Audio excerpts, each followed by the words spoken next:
বন্ধুরা, আজ একটা স্পেশাল দিন, কারণ আমি নিজে হাতে গ্যাস সিলিন্ডার বদলাতে চলেছি।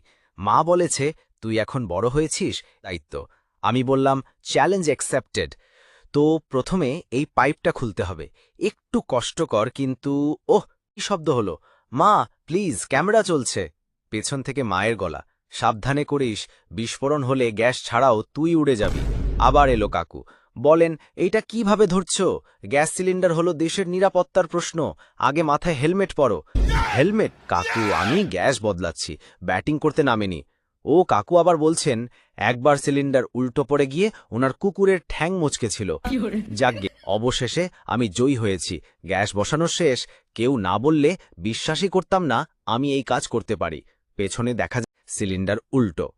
তোমরা কি কখনো গ্যাস সিলিন্ডার বদলাতে গিয়ে এমন অ্যাডভেঞ্চারে পড়েছ? কমেন্টে লিখো। আর ভিডিওটা ভালো লাগলে লাইক দাও, শেয়ার করো আর সাবস্ক্রাইব করো, না হলে কাকু আবার হেলমেট নিয়ে চলে আসবে।